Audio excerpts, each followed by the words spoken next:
Welcome to the Goods from the Woods. My name is Rivers Langley, and today I'm back in one of my favorite places on earth, Avondale Park in Birmingham, Alabama, with the two greatest comedy superstars the Magic City has ever seen, the world has ever seen. It's my friends, Narado Moore, a.k.a. Rod for short. Hell yeah. And my other friend, Chris Davis. Fuck yeah. It's good to see you, fellas. I'm excited to be here.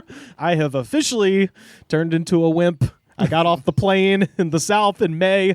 Usually this is the time of year this is like when I'm flying out normally instead of arriving. And though everyone has told me this weather is mild and enjoyable, I am dying. We apologize for our humidity. Oh, no. I mean, hey, I knew what I was getting into, I think. But also, this is kind of a big announcement. I've been diagnosed with a brain disease. And that is, of course, Metro Boomin's...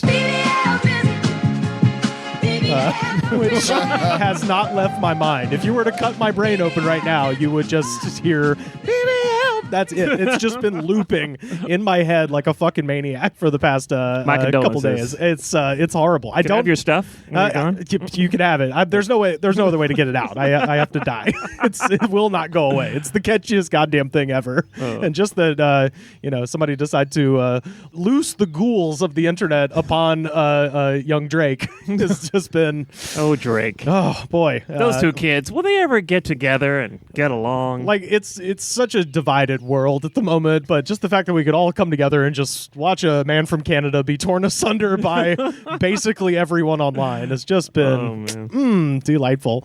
But how have you fellas been? What's been going on with y'all? I've been hosting a bunch of gigs. We just had the Birmingham Folk Festival here in the park last Saturday. I'm still tired from it. I had a solo art show where I did space-themed art at Saturn in Birmingham. Oh, cool. That's awesome. It was great. It was so much fun. Little astronaut heads and star shit. Nice. Yeah, I was at a family friend of ours home back in December, and I sent you the picture. They had a bunch of Chris Davis art going up and down the stairs of their house. Oh, man, cool. The Pauls. Shout out to Hans and Laurie. A Davis gallery. Yeah, they did. I was like looking at it. I was like, is that Chris Davis? They're like, yep. So that was cool. What about you, Rod? Anything happening in your world? Just making with these yucks, man. Same Fuck old, yeah. same old. Hell yeah. I wanted to mention, so I just got back from doing a little touring around the Rust Belt, Great Lakes, Midwest, and had a great time. I'll talk about a little bit of it here, but I had to mention that I saw... And Rod, you've listened to every episode of the Corona Diaries, so you know what a big deal this was to me. I saw my first ever real life Karen moment. IRL. It was amazing. So I landed in Buffalo, New York at 5:30 in the morning, and the rental car place opens at 6. So I get to the rental car place. It's 5:45. I rented from Dollar. There is a big desk with no one behind it. One side of the desk says Dollar. There's a register below that sign. The other side says Hertz. There's a register below that sign. There are signs that say Dollar line forms to the left, Hertz line forms to the right. So I get where I think I'm supposed to go. There's a huge line for Hertz. And there's a couple in front of me. These will be the Karens in question. And so we're standing on the Dollar line, and there's like one of those seatbelt velvet rope things roping it off. And I just figured somebody from Dollar is going to come out and, open up the line at some point. And the big line forms behind Hertz, and a lady wearing a Hertz uniform comes out and gets behind the computer, logs on, and then says, the first person comes to walk up, and she goes, "Are you renting from Dollar or Hertz?" And so at this point, me and the couple realize, oh shit, there's only one line. Hertz and Dollar are the same thing. It's a little annoying, but whatever. So I go to the back of the line, and then the couple stands right in front of me. And I was, still half asleep coming off a plane and was just a little miffed. The couple in front of me was fucking furious. And again, it's 6 o'clock in the morning in Buffalo, and they are just like, we are going to be late. We're going to be fucking late. And I was like, where do you have to go at 6 o'clock in the morning in Buffalo if you don't live there? Where? Pray tell. There's a grand slam to be had. I'm just like racking my brain. I'm like, I can't think of a single thing you need to be in a hurry for if you're vacationing in Buffalo. I'm sorry. It's not like you're missing, Niagara Falls is going to be there. It's going to keep going forever, probably. Yeah. Have you not heard heard about the NBA's new the playoffs start at 8 a.m.? They do playoff games at 8 a.m. Yeah, and on the West Coast, it's better for everybody. They had courtside seats, but they spent $30,000 on. I'd be irate too. Yeah. It starts at daybreak on the West Coast. That's even worse. And so we get up to the front, and they're just fucking buzzing. You could tell, like, they were kind of like doing the like real close to each other, and just getting more and more pissed. And the lady, who I should say was about my height, so straight up about a 6 foot tall lady, soon to find out Puerto Rican, as she will address herself. This is trouble. Huge hoop earrings, very, very tight, hair pulled up tight. Like, all that is to say, like, if you have any survival instinct at all, you do not fuck with this person. Yeah, especially you don't want to fuck with a 4'8" Puerto Rican woman. yeah. But let alone 6 feet tall. It's 6 feet tall and manning 3 rental car companies in Buffalo at 6 a.m. It's like, just don't do it. Just be nice, right? The lady comes up to the front, the couple in front of me. The lady pulls out her phone and starts filming her, and she's just like, "We followed those signs, and they said to point over here. Now we're going to be late." And this woman, the first thing she says, she goes, "Ma'am, I am Puerto Rican, and it is 6 o'clock in the morning." Which at that point, you put the phone away and just go with it. You say, "And a good day to you." Yeah. Adios. And so it's called a trump card. So she starts filming her, and this lady, like, straight up starts cutting a promo into her camera where she goes, she's like, I'm gonna call your corporate supervisor, because you can't say, "Let me talk to the manager now," because that'll make you look bad on the internet. So she's like, "Well, I'm going to go to the website and contact your supervisor," which is the same goddamn thing. And this lady just turns to the camera and she's like, "I want you to contact my supervisor. My name is Marta." And she like starts cutting this whole promo. And she goes, "Well, you're just being rude." And she goes, "I have tried to be patient with you. I am not being rude, but you know what I am going to do?" And she puts one finger down on the keyboard and goes, "Cancel service." That's right.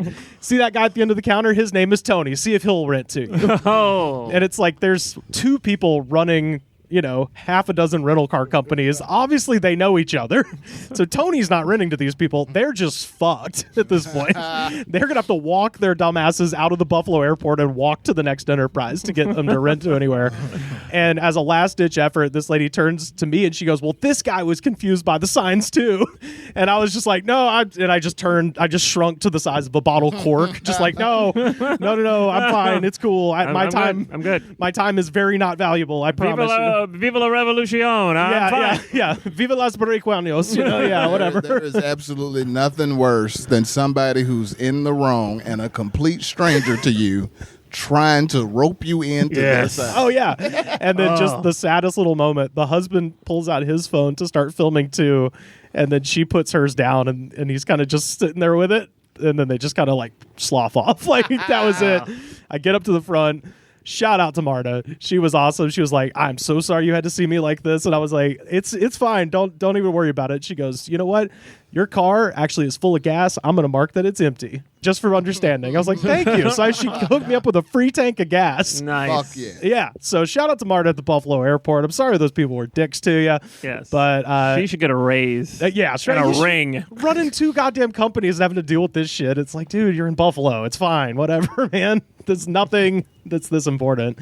But I did get my rental car. Follow up to a previous episode with Narado. I drove to Rochester and went to the grave of Sam Patch, who we covered at great length. He's the most famous person in that graveyard. Yeah, the GOAT, the all-time GOAT. Listen to that episode, one of my favorites of all time. America's Daredevil. Yep, very first professional daredevil in American history, buried right there in Rochester, right near Lake Erie. Founding father of Jackass. Yes, yeah. Ye old jackass, I think is what we called him in the episode. George Washington. But yeah, and shout out to the Violet Wanderers. Their podcast is awesome, and Alexis and Ian, they're the ones who put me up while I was in Buffalo. And shout out to the whole crew. They're up there now. Yeah, they moved. They got out of Indiana. Now they're in WNY, Western New York. All right, shout out to them. So I had a great time hanging with them and doing their podcast. Check out that episode if it's dropped by the time you hear this. And then last thing to mention, I ended up going to Detroit, and this will pivot into something I know Rod wants to talk about. I took a trip to Detroit. Shout out to my friend Tasnia. Shout out to the 313, baby. Yeah, hell yeah. Dr. T put me up, and her husband Alex. Thanks again for putting me up there. But because I'm a history nerd, I was like, I got to go see the Henry Ford Museum. And they have two very strange things in the Henry Ford Museum. Actually, three. Only three? I mean, there was a lot of interesting stuff, but three that were deeply strange. One of them is the chair that Abraham Lincoln was sitting in when they shot him. Whoa, that's there? That's there. Why? Why not? Why? Henry Ford is the original world's most interesting man. Yeah. Well, not just that. So Henry Ford, well-known fact, was his hero was Thomas Edison. Mm-hmm. And Henry Ford has, in a glass tube, Thomas Edison's last breath. I've heard about this. You can see it. It's so weird that he was just sitting next to that dude's graveside like, is it now, Thomas? Hey, how do you verify this is his last breath? He sat there like a weirdo. He sat next to it when he was dying. Yeah, and they said that he had like a bunch of tubes just in case he started breathing again. And I think it was the third one. It was finally like, and he sealed it with paraffin wax, and you could see it. Wow, we got to get that breath. Oh, that'd be a great heist. That's a heist. Yeah, it's just weird. Narado, you're an explosive. Yeah. I'm the wheelman. Yeah. I'm on tech. I'll be in the minivan on a computer hacking into the mainframe. But the weirdest thing, they have a section, it's the presidential motorcade section, and they have Theodore Roosevelt's carriage, which is cool. They have Franklin Roosevelt's car, which looks very like Al Capone 30s, like badass, kind of roadster.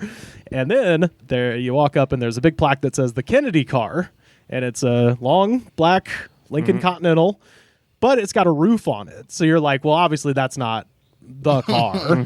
And then you go up and read the plaque, and turns out that is the car. And they added a bulletproof roof to it and kept using it after they sprayed Kennedy's brains out of the back. Wow. And I was like thinking that was weird, but then I just had to consider the two presidents that followed Kennedy who ended up using it. I was like, actually, Johnson and Nixon are the two guys who would like probably sit in the back and just try to summon the dark energy of the. Listen, man, America's coffers don't run as deep as you think they do when it comes to when you're willing and dealing in the underworld of international politics. Yeah, you need every fucking penny going to the bullshit. You don't have time to dip into your $6 billion stash to get $125,000 to get the president a new car. Fucking wash it out. Call the wolf. Wolf. You call the wolf. You show up in a tux. We call exhibit. We pimp this bitch out with a roof. And we put his successor in it. God. Johnson and Nixon wearing the gym shorts and the banana slugs t-shirt. Cuba, man, we ain't got $100,000 to throw on no damn car. That's what I was saying. I was like, if we just didn't bomb Vietnam for 10 minutes, that would be enough for a new motor car. And absolutely the fuck not. Yeah. We won't even perish the thought. That would be un-American. Yeah. But just like the most bizarre thing ever. And was he sitting under the hood? I mean, did he shoot the engine? Why we got to get rid of the car? Yeah. It's still, he was still driving in it when he was dead. It still runs. A Lincoln's a Lincoln, I'm not baby. throwing this car away. He took 2 direct hits. The car didn't get any damage at all. So the bullets by design. The bullets were absorbed by the president, so the car's fine. We just had to hose it out. Yeah, that's so goddamn funny. All right, just lay the blankets out. Why am I on brain duty? Great. You're the one who shot this motherfucker. Holy shit. Kennedy related. Outside that said dead fucking Irish Catholic storage. Jesus. Dead papist storage. Oh, I'm so sad now. Oh my god. But yeah, I know, Rod, you had a Kennedy related topic to go into that I'm excited to hear about because I don't think I know what this even is. Ah, yes. I can't wait to hear. RFK's deposition from his 2012 divorce hearing has popped out. Oh no. Oh shit. And in the deposition, he revealed that he was having some neurological problems and health problems, and so he went to the doctor, and what they found in his brain scan was dark spots. Yeah. Oh, God. And the dark spots were from Molly. where a parasitic worm What? that they found dead in his brain Oh, had no. eaten parts of his brain. Oh, no. And it explains so much much. about RFK. He literally has brain worms. Yes. Oh, or wow. had him. Had him. His brain was so infected with craziness, it killed a It parasite. killed the worm. The worm's Do you like, know how toxic some shit has to be to kill a parasite because it ate it? Like, That worm is like, I gotta get the fuck out of here. and if that's my not God. good enough for you, the icing on that cake, in that same deposition, he also revealed that he got mercury poison from eating too much tuna. oh, Jesus. Word to George St. Guy Glenn and Gil Faison. Oh, I was about to say a word to Joe Raines. That's He his diet. Fucking said that he was eating tuna fish sandwiches all day and night. Oh, hello style. Oh, no. And he got mercury poisoning. Holy Because shit. my man was eating tuna Whoa. for breakfast, lunch, and dinner for months. Is this why he's such a staunch environmentalist I now? was going to say, so It's he's all about his mercury tuna. brain worms and mercury poisoning. Did he also eat paint chips and live under power lines? Can we go full Tommy boy here? Like, it all makes so much. Like, I completely understand my man now. Well, he's got my vote. He's got my vote.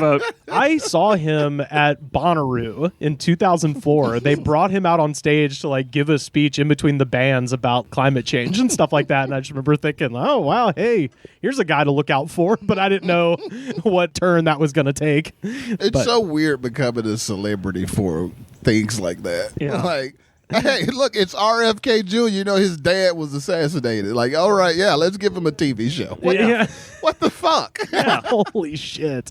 Yeah, New York Times. Association is enough. We don't need any verification of It's so skills or weird. intelligence. It's like that time. You remember, like a couple years back, when they had Elizabeth Smart on Dancing with the Stars, and it was just like, listen, I feel for her plight. Yes. And what that woman went through as like a 13-year-old girl was awful. Yeah. But I don't think being in the news every day for a month because you were kidnapped by some crazy cult leader gives you celebrity status Yes. Right. to be put out on TV. Like, do you remember this celebrity? She Yeah. got kidnapped Yeah, and raped as a child. That's you're not the a same as star. being on You're a reality TV survivor. show This one is day. exploitative. Yeah. Yeah, like she's a victim. Like Dancing with the Stars with this guy who used to be a famous stand-up comedian. This woman who was a one-hit wonder in the 90s. This girl who got kidnapped. Like, I don't think that's the same thing. It's horrifying, but it's such a thing. It's like all you have to do has the slightest 12 separations from Kevin Bacon, and that's enough to be a star. Holy shit. They're a shining star. Yeah, New York Times headline. RFK Jr. says doctors found a dead worm in his brain. What are we doing? What are we fucking doing here? Holy shit. Holy shit, what a fucking Does Cheryl headline. Hines know about this? My man was eating too much tuna. Oh my God. That is Maybe he got the so worms from the insane. tuna. Yeah. Holy You're supposed to catch fish with tuna. Just eating it right out the can. So, oh, look, a bonus piece of protein. It's like catching live tuna and then just eating it. Like, that's not how you... A tuna fish sandwich isn't just raw tuna off a real fish, you idiot. Yeah. That's called a RFK sashimi. Last piece of business to mention before we get into our ungodly concoction has to do with another ungodly concoction. Hit the Boys to Men. It's so hard To say goodbye to yesterday, because yesterday Panera announced they're killing the Charged Lemonade. Oh, now? It's like the death is on the other foot. I know. I thought after the first 2 dead bodies, they would have gone, "Hey, let's slow the brakes on this, on this killer soda." Yeah. Well, this is kind of like the Stooges a little bit. They set the mold for punk rock, right? And then they kind of went away, and everyone forgot, and then the movement started getting going, right? They were the evolutionary antecedent for the wave of charged drinks, because now Dunkin' and Caribou Coffee are all like, the dinosaur is dead. It's time for us to scurry out of the burrow and take a shot at this thing.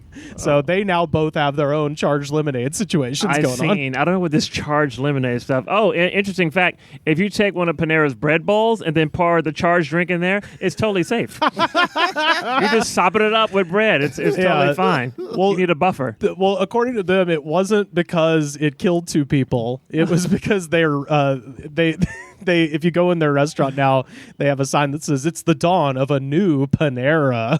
What? And instead of era. And see, yeah, are they gonna have the Panera's tour? Yes, they do this with Panera's tour. That's when if Panera's still around for her like farewell tour, that'd be amazing when she's like 70. Panera's. I've seen something that has happened throughout all of recorded human history is the dawn of a new era beginning after someone was killed. Yes, yeah. So I don't want to hear this has nothing to do with the lemonade killing people. We're changing it because it's the dawn of a new era. Like, just like the dawn of the new era after the Ides of March. It has nothing to do with the fact that just assassinated Julius. I was going to say, it's the dawn of a new era. We have a train crossing. Is it because someone died when it was just a stop sign? Stop asking questions. It's the dawn of a new shot era. Archduke Franz Ferdinand, man. It's the dawn of a new era. Yeah. We're changing things just cause. World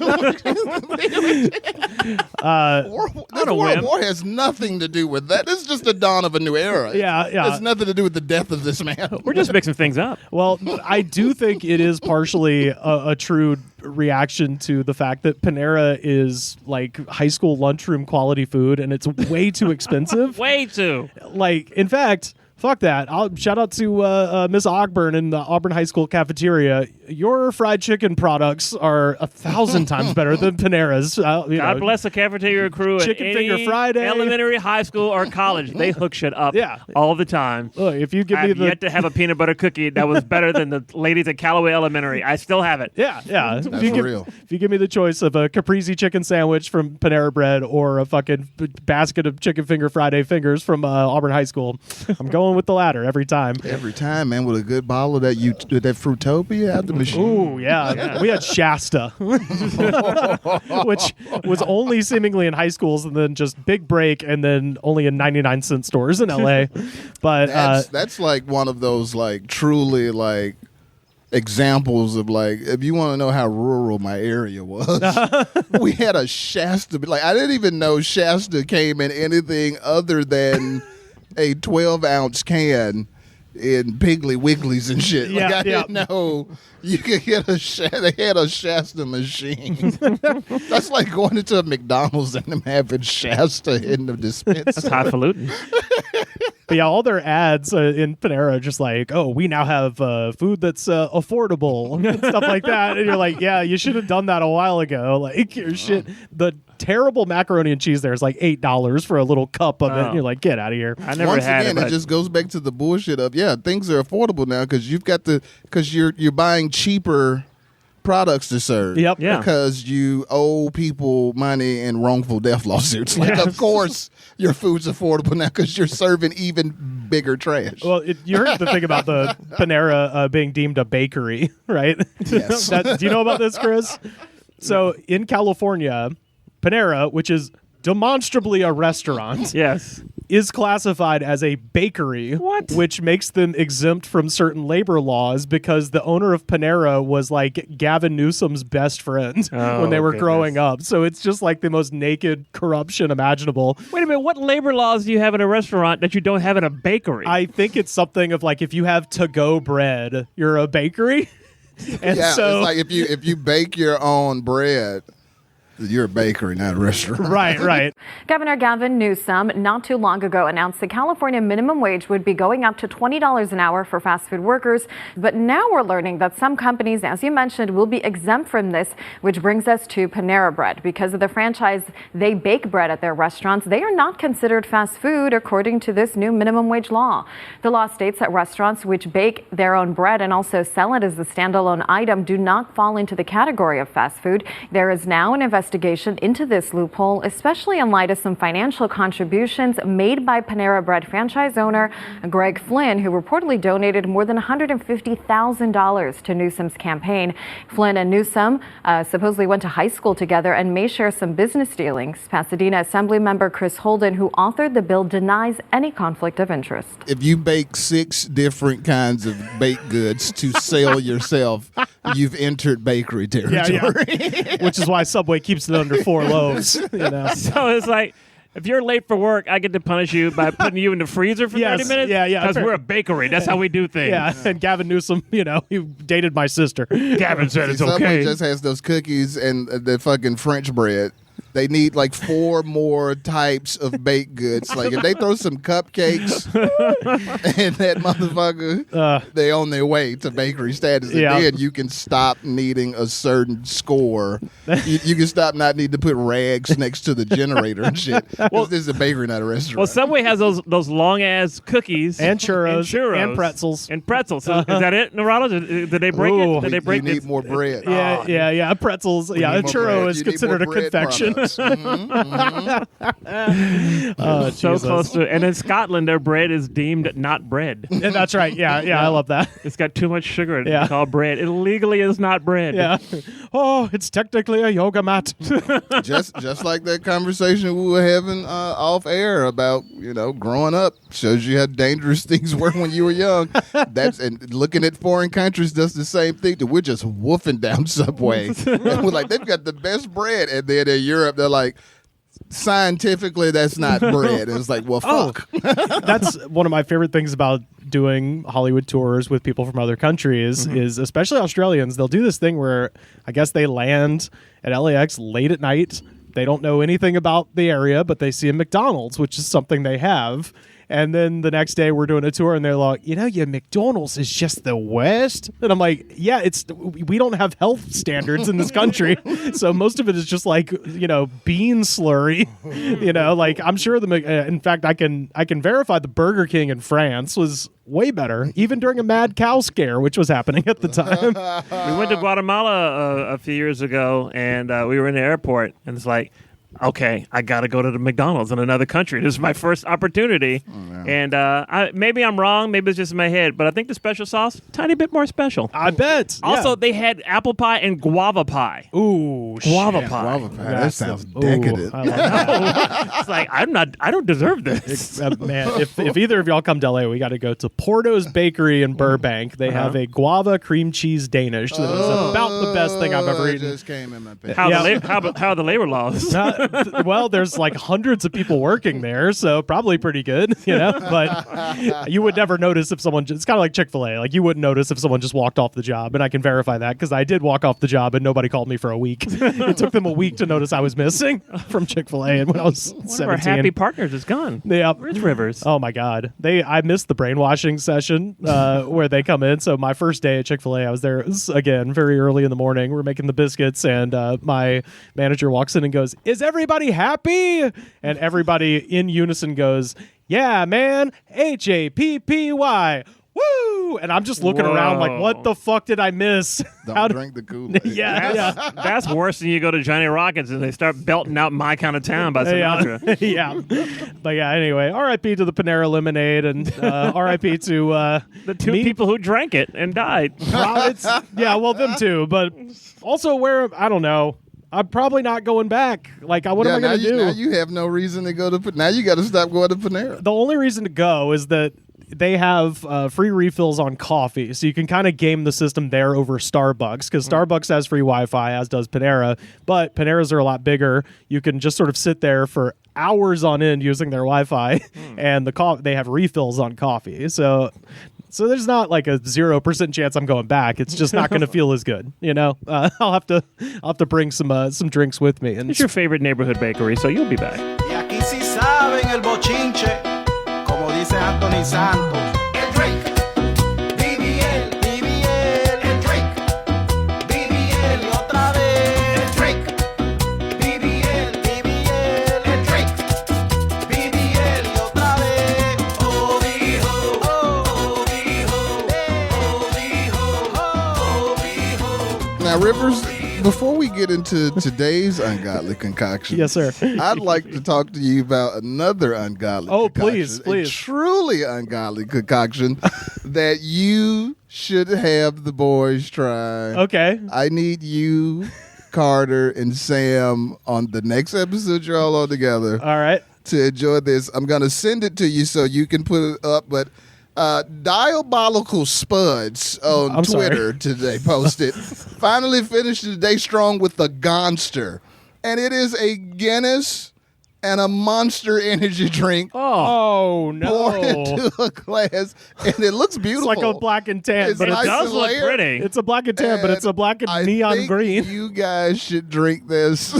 Oh, no. Well, Sam doesn't drink. I don't think anybody could do more than like a shot of it. It's fucking- Well, you kind of have to. If you're layering it like a black and tan, you kind of have to take the whole thing down. It puts the ungodly in ungodly my concoction. God, that's that horrifying. looks like it will give you superpowers. And you get angry. the sad thing is, like, the list of beers that I enjoy is pretty short, and Guinness is pretty near the top of beers that I like to drink.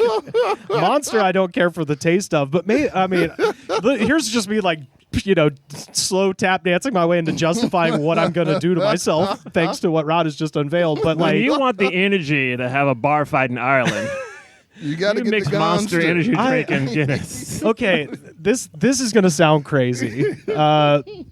You kind of have to throw Guinness out of the equation because it's too dark a beer. Mm-hmm. But if you found like a Monster lemonade juiced situation Mm-hmm. and combined it with perhaps a Kolsch or a Pilsner or some sort of light ale.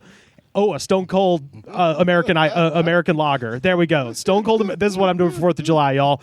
Stone Cold American Lager and Monster Lemonade Shandy. Now we're fucking talking. They do this. They do this in Germany. This is what children drink in Germany, is like a half lemonade, half beer. Oh my gosh. And or a half Coca-Cola, half beer, which they call dirty beer. Dirty beer. Yeah, Schmutzbier. I don't think the Guinness people are going to be happy when they hear this. Yeah. Maybe I'll get like a We've hard. brewed our beer for years. You're told to miss energy drinks with our beer. Yeah, there we go. If I get a Smittix ale, red ale, Smittix red ale, and maybe the Ruby Red Monster. Oh, now we're talking. Schmittix is a real beer? I thought somebody made that up. Oh yeah. It's spelled Smithwicks, but it's Schmittix. Yeah, we tried to go to their brewery when I was in Ireland, but it was Hurricane, and it was also October, so the Earth is normal. Now today, this one I found. Jesus, where did I find this? Maybe at Kroger? Somewhere in Auburn. I think it was the Kroger. Let me get out my little... Oh, they can hear it. My red cooler. There it is. Traveled many a weary mile, gentlemen. It's like the Ark of the Covenant. He's opening it. Yeah, Rod, melting. tell the people what we've got for them today. We have the most beautiful can I've seen of anything It is in my really life. pretty. Amino Lean by Alex Earl. Yeah, DNA scissor, amino lean. Berry Elixir, and it's spelled with an A. Yeah, so ALIX, just like the Alex and Alex Earl. This is gorgeous. I want a sweater or something in the color scheme. That shit's banging. So, Earl. are you aware of Alex Earl? Do not know who he Who or is she Alex? is. ALIX Earl. So this is just going to expose me as a an old man. So Alex Earl is a 23-year-old TikTok star with 6.7 million followers. Of course. And this is from her Wikipedia. Her ability to drive sales for the brands that she promotes on her accounts has been dubbed the Alex Earl effect. And I have never heard of this fucking person at all. So that doesn't say anything about anybody listening. If you're an Alex Earl fan, I don't really know what she does. I think she does like makeup and stuff, maybe. She doesn't appear to be a fitness influencer. I think she just does like a vlog sort of thing for TikTok. But anyway, it's just, you'll hear about somebody, you're like, oh, they're the best-selling artist in the world. They're like, I have literally never heard of any of this person or whatever. All the time. Well, it's straight out of Miami. Yes, yeah, and they are out of Miami. One can 15 to 30 minutes prior to exercise or at any time needed to crush the day. Oh yeah. So like all of these energy drinks, or most of them, as we've said, they're always located near mountains, so they can recede into a Ruby Ridge like compound if need be, or near international waters. And in that tradition, this is of course from South Florida. But I, as I often do, looked up the CEO of this operation. So the CEO, first of all, the parent company is called RSP Nutrition, and the CEO is named Victor Davanzo. And Victor Davanzo was downtown Davanzos? He was a defensive back at Penn in the early to mid 2000s. Well, I trust this now. And his Instagram, actually, I'll read his Facebook bio first because it's not as funny. His Facebook bio says, "My business is to coach you to have the best life ever. # black belt mindset method." And then I have scoured the internet high and low for what the black belt mindset method is. No clue. This is the only reference to that particular combination of words anywhere on the information superhighway. But funnier, his Instagram bio. "I'm the guy that leads people to master the inner game to see real results in their," spelled THERE, "outer game." So use the wrong version of "there" in his Instagram. This sounds like a YouTube comment from Born to Run. Yeah. Now, before we drink this, Rivers Narado, are you healthy adults 18 and over? Because that's what it says in the can. I am a woman pregnant with Milos at the moment, but I think I'll be okay. I can attest to healthy. Yeah. But I am an adult over 18, and I think legally that's good enough. All right. All right. This is everyone's favorite part of the show. Please hold. Yeah, Fresh. Pop that top. Bush. Oh, it's clear. Word to JFK. And RFK. By the way, it contains no juice, it says. It's like it's threatening me. It's like, no juice in this. It's berrylicious. Quit looking. Absolutely no juice. I love how you're evening the cups as if I'm going to drink all of this shit. That's why it says drink it if you're a healthy adult. Yeah. Because if you're looking for health, we don't have no juice in this. And I will say I gave myself the cup with the bug in it. So you're welcome. Oh. Smells good. It tastes like nothing. It tastes like absolutely nothing to me. You're literally right about that. It smells berrylicious. Yeah. And then when you go to sip it, it literally tastes like sugar water. Yeah. I would describe the taste as lightly tart. It's carbonated water that has sugar in it. That's where all the flavor comes. It doesn't taste berry. It smells berry. It straight up tastes like carbonated fucking sugar water. Got that artificial sweetener. The sucralose, of course. Back notes of artificial sweetener. You feel the sweetness. You don't taste it. Yeah, that's bizarre. Feel the sweetness. It's got a film in it. It's got a film going. My mouth is coated. Yeah. My uvula's been candied. Yeah. How old is Alex Earl? 23. God, 23-year-old TikTok megastar. I hate this world. Don't make an effort, everybody. You know what? I always say the same with that. Get yourself over, kid. Whatever. If people like it, that's cool. I'm more concerned about the weird Svengali former defensive back guy that's just like, I will put you in the mindset. Mindset, grind set. I made 15 tackles between the years 2002 and 2004. What was his name again? His name is Victor Davanzo. Davanzo. Yeah. So I had to look that guy up. But yeah, he played for Penn. The Davanzo method. He won his first game out of the gate against, I think it was Rutgers, something like that. Of course he did. It's fucking Rutgers. Yeah. That's not an accomplishment. It's like saying, hey, I beat my 4-year-old nephew in basketball. Like, I fucking hope so. It was touch and go for a minute, but I pulled it out. It does have 200 mgs of caffeine, so it's at least operating on a pretty high standard. That's why I only sipped it. You're the outlier that makes caffeine makes them sleepy. If people recall, I'm a weirdo. Yeah. So I'm a freak. You're just sipping the Gonzo Guinness or whatever. Yeah. Sipping the Gonster. Yeah, sipping a Gonster. What would a Gonster do to Chris Davis? I wonder. Gosh. It's a downer and an upper together. I think you need a defibrillator. Yeah. It just makes you very normal. Like I can't create art. I can't do comedy. They can put you in a heroin stupor, but you can still walk. Yeah. That's what I'm going for. That's what I'm looking for. That was Kratom for me a couple weeks ago. You tried the Kratom? Oh yeah. We went to we did this on an episode, but I went to 7-Eleven and we all. Well, I say we all. Blake Hamilton, Carter, and I drank it on the show. I pulled the can out, and Sam goes, "I'm not going to do that because I used to be addicted to heroin." And boy, having had some time to reflect on it, the best way to describe Kratom would be Adderall heroin. Like your body feels real loosey-goosey, but you are mega focused. So in other words, it's podcast juice, and I'm not doing it again because I would love it. I've only heard of Kratom. I had no idea what it does. It sounds like it involves rocks. So I have nothing to do with it. Yeah. And also shout out to Sam for being the first person I've ever seen who can use I used to do heroin. Yeah.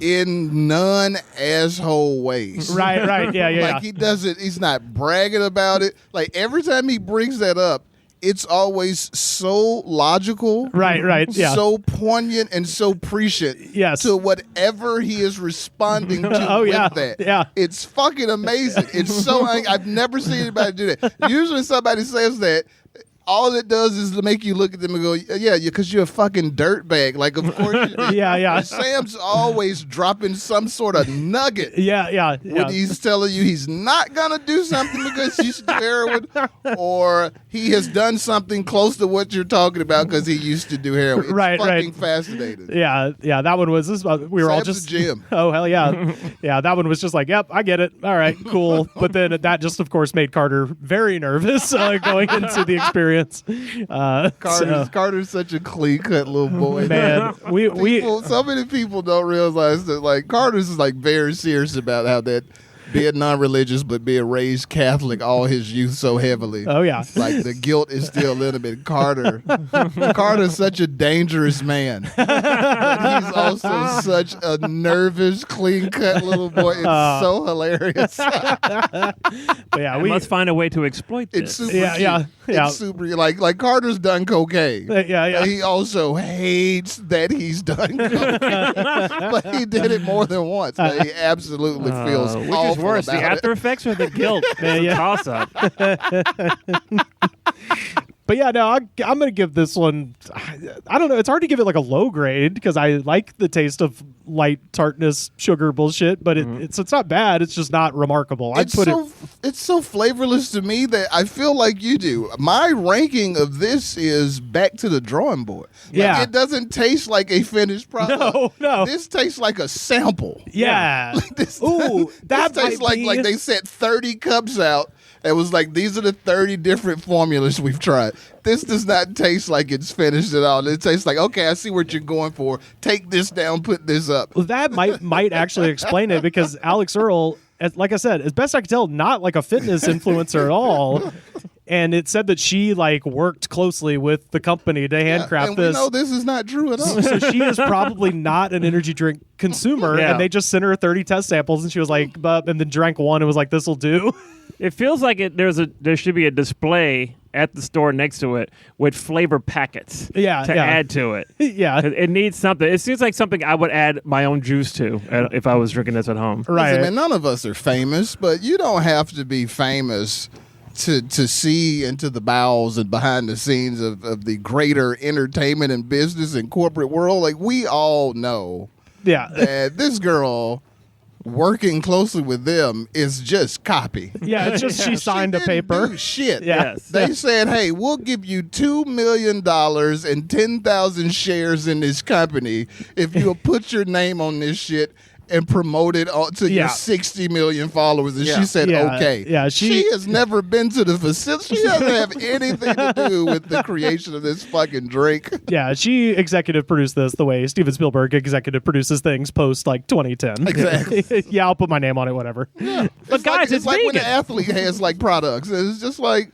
this dude is not running a USDA prime choice fucking ranch somewhere, getting the top steers in the world to put on these steaks. They just gave this dude licensed his name and likeness to some steaks. He never tasted these motherfuckers before. He got a check and then was gone. Yeah, and they're like, this is from his family. You know, his great-grandfather used to have a ranch in Missouri. It's like, this dude's grandfather's from fucking Florida. You're lying.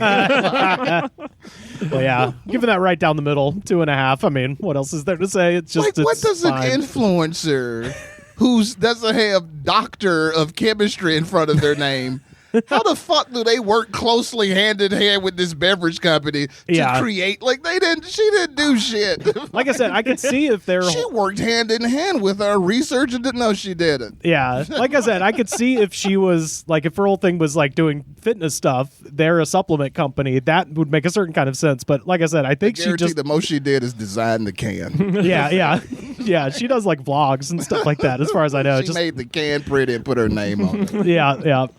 What about you, Chris? What are we saying? 1 star through 5 stars? I'm going to give it 1.5. The half is for vegan. It's vegan. Oh, hey, now. So, hey, it's vegan. Do you have to say energy drinks are vegan? I don't think there's, like, bovine stuff inside it. You didn't know there was pork in Red Bull? What? Yeah.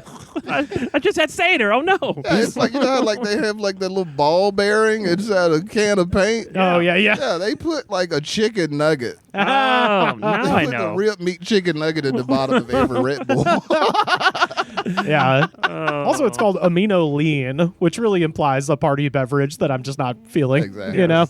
You know how amino acids has the same effects as opiates. Yeah. Come on, man. It's codeine cough syrup. We are going to have some serious girl talk today. We're going to go over how my relationship's been going because I have been flooded with DMs, comments, asking if my boyfriend and I have broken up. And that's because he did not come to Coachella with us. Welcome back to another episode of Hot Mess with Alex Earl. So I mentioned I just got back from a little run up in the Rust Belt there, and I took my first trip to Akron, Ohio. Home of LeBron James. Hell yeah. Shout out to Akron. Shout out to all my my new friends there. They have Shout out to the Zips. Yeah. Go Zips, baby. They've got a cool little comedy scene up there. Did a show at the North Side Market, which was really fun. But I wanted to tell you guys, this is a little story from history and the history of Akron. This is Jake Rawson writing for Mental Floss, and it's also a 1965 UPI report from Robert Hoig, James R. Wargo, and David Smothers. Hoig. Yeah, I love that name. Robert Hoig. This is names that never existed past 1970. So, we're going to talk about a man from Akron. Lawrence Joseph Bader was born December 2nd, 1926 in Akron. His father, Stephen, was a dentist, and Bader considered following him into the practice. And after a stint in the Navy from 1944 until 1946, he enrolled at the University of Akron, but his grades were mediocre, and he flunked out after just 1 semester and ended up working at a restaurant on campus. And it was there that he met Mary Lou Knapp, and the two were married on April 19th, 1952. He's got a wife, and Lawrence is, as you're going to find out, he's built different, as the kids say. The Frenchman. I know that dude. I know about his story. I know the Fritz. Yeah. I know this cat. Oh, you know about this. Oh, hell Fritz, yes. man. Oh, fuck yeah. Enlighten me. Oh, my Lake God. Erie. Yeah. Oh, hell yeah. Okay, so Lawrence was an outdoorsman and a skilled archer, and he ended up actually winning a tri-state archery contest, and he always wore genuine buckskin whenever he went hunting. So he always went on hunting dressed like Davy Crockett, basically.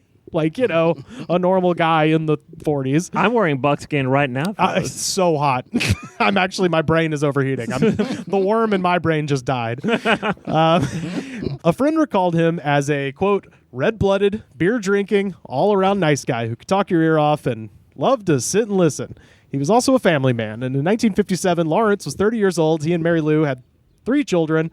with another on the way. God damn, is he fucking inducted this motherfucker to the Rotary Club? God damn, that's a hell of a fucking introduction about this. Is he standing at a dais? Family man. The family man. One of the best men I know. Could talk your ear off and listen his off at the same time. Jesus Christ. He could listen the ears. He could listen the ears onto a brass monkey. I'm not gay, but I want to fuck him. I'm in love with him. Roger! To support he and Mary's growing brood, Bader took a job as a door-to-door cookware salesman. He worked for a man named Fritz Zeft at Lifetime Distributors. And though Lawrence was an affable man and well-liked by clients, the earning potential of the job was limited, and he carried debts on the family's home and in the very proper West Hills neighborhood in Akron and fell behind on his taxes. It was later revealed that Bader failed to file tax returns from 1951 until 1957. So, nice guy. Not good with money. Man after my own heart. So on May 15th, 1957, Bader announced to Mary Lou that he needed to drive to Cleveland on business. And he had to see about some bad checks he had been stuck with in the course of his door-to-door cookware sales business. Which, by the way, in those days, door-to-door salesman, I am just kind of picturing a guy with a cart with a bunch of pans clanging off the sides of it. Oh, absolutely. Even though it's the 50s, and I know it was probably a catalog, it's still funnier to imagine him with an actual pot on his head. That motherfucker's dragging a fucking Foot Locker. Yeah, you hear him coming. Filled with fucking boilers. Let me fry an egg in your house, man. Yeah. This is our colander. Yeah. It's like thunder. If you hear Lawrence, he's 10 minutes away. Bang, parade outside the house. These are happy to make dinner so your husband won't get angry. The dude with the fucking crock pots again. So he told Mary Lou that after the business trip to Cleveland, he planned on going fishing and would be home late. A pregnant Mary Lou suggested that he might want to come directly home instead. Quote, maybe I will, and maybe I won't. Bader left. And then Bader left. Bader did drive to Cleveland. He cashed a check for $400 and paid some outstanding bills, including an installment premium on his recently boosted $40,000 life insurance policy, which is $445,000 in today's money. So almost $500,000 to be paid out in the unlikely event of his untimely demise. Bader then headed for Eddie's Boathouse, a boat rental operation on the Rocky River, which empties into Lake Erie. It was late afternoon, and the proprietor, a man named Lawrence Kotler, warned him that a massive storm was brewing and coming into Lake Erie. Bader seemed unconcerned. He paid a $15 deposit and asked for the boat to be equipped with lights, and when Coulter told him it wouldn't get dark for hours, he insisted. Kotler noticed that he was carrying a suitcase, which is weird for fishing. Okay. And at 4:30 p.m., Bader shoved off on the 14-foot rented motorboat, which was also equipped with oars, and began making his way along the water. A Coast Guard vessel spotted him and reiterated Kotler's warning, advising him that it wouldn't be safe when the storm hit. And this was the last time anyone interacted with the man known as Lawrence Joseph Bader. So the storm came in about 3 hours later, and the next morning, Bader's boat was found on the rocks of Perkins Beach, more than 5 miles away from the boathouse, and Bader was not on the boat. Not LJB. Yep, LJB, missing. One of the propellers was bent, and the hull was scratched, but there was no sign that the boat had capsized. A single oar was missing, and the life jackets were all accounted for. The Coast Guard said that the lake had been so rough that no man could have survived going overboard, and they made a thorough search of the water, but discovered nothing. After 2 months, law enforcement had little choice but to effectively give up hope. Authorities listed him presumed dead, although Kotler noticed that the gas line on the boat had been disconnected. Quote, gas lines do not accidentally become disconnected, he said. So, anyway, now this is completely unrelated. This has nothing to do with what I just told you. Oh my gosh. 3 days later, a man named John Fritz Johnson walked into Ross's Steakhouse in Omaha, Nebraska. So we've got a guy named John Johnson, but for some reason he insists on everyone calling him Fritz. And he was there looking for a bartending job, and he had a drink guide stuffed under his arm. So I love the guy that's showing up for a job. Like, let's say, I worked up to build cars and I had a car building manual. Like, I'm good for this. You dress for the job you want, and the job you want, bring a manual. Yes, yeah. That's called getting the leg up. You gotta make your shift stand out when you get that resume going. You know what I mean? Dress for the job you want, and guess what? I also just got the book on what to do. Like, I'm good. Listen, you should make me general manager of the McDonald's because in my hand, I have the code to the ice cream machine, how to fix it. Do you not see the 48 laws of power in my hand? I'm ready for this. Johnson carried a suitcase and a heavy canvas bag, and he explained to his would-be employer, Mike Chioda, which I was like, the WWF referee, Mike Chioda, that he had just gotten out of the Navy after 14 years, which is it's a long goddamn time to be in the Navy. Good stint. Yeah, without being an officer. Especially back then. Yeah. I'm a 45-year-old private first class. Yes, I refuse to go higher than ensign. It would be ostentatious for me to do so. Yeah, I served during World War II, and nobody knows me. Yeah. Oh, yeah, that makes perfect sense. A bad back had led to his discharge, and he decided to travel the country a little, and he was staying at the hotel near the bus station. He'd be a good hire, he said, and he used to attend bar at clubs while he was in the service. And he got the job and was soon holding court among the regulars. Bartender Betty Augustine said of Fritz, quote, "He was fascinating, debonair, well-dressed, and not broke." It's like, what a great quote. Ladies love that. You know those how qualities. everybody you've ever known that's like active in the military also has a part-time job? Yeah. As a civilian. I was just like, I'm like a first sergeant in the Army, and then like from 5 to 9 p.m., I'm assistant manager at Foot Locker. I got bills. I get discounts on kids. I get to just leave base and go work at a bar. Yeah. Oh, they mark me AWOL every night. Don't they know I'm trying to make a living? Every night I jailbreak from a military base so I can wait tables at an Applebee's. I'm just sweating that the MPs are going to come here and want some T-shirts. Betty also... At clubs, not the officers' club. That would have been a perfect cover and nobody would have questioned. Yeah. No, just at Club La Vila. Just down at Larry's Lounge bartending. Yeah. While also a petty officer in the Navy. Yeah. We're stationed at Pensacola, and I go 10 bar at fucking Senor Frogs in Panama City. Catch me at Dick's Last Resort. After I sneak off this fucking off the USS fucking Johnson. Yeah. 7 days a week I'm sneaking holding off that ship undetected. If you got a rope ladder, you got to use it. Yeah, that's right. Dirty Shirley's. Oh, he's a go-getter. Betty added that John immediately asked her out. So this guy, boy, he works fast. When a new guy in town, man, he's working quick. When people remarked on his unusual name of John Johnson, he said that he was reared at an orphanage in Boston, and that year they found 22 babies on 22 doorsteps, and they named them all John Johnson, but gave them all different nicknames. That's like, listen, I don't know much about orphanages, but I'm gonna bet my bottom dollar that's not how. Was he raised by a 1978 SNL sketch? Or like a cult? You are James. You are James. We are all Johnson. We are James. We are all Johnson. John Johnson. We are all John Johnson. Good morrow to you, John Johnson. Good morrow to you, John Johnson. I am he is. We are he is. We are John Johnson, and we are all together. Where one goes, we all go with the go. Yeah, John Jacob Jingleheimer Johnson is my name too. That's my name too. So they gave him all nicknames, and his was Fritz because he had a couple of different explanations for this over the years. One of them that he was named for a character in the Cats and Jammer Kids comic strip, popular in the 30s. Or sometimes he would say that the nickname was given to him because he had a short haircut that made him look like a German soldier. Or he just didn't work. Yeah. He was malfunctioning constantly. So he did insist on being called Fritz, and he used his actual name, John Johnson, infrequently.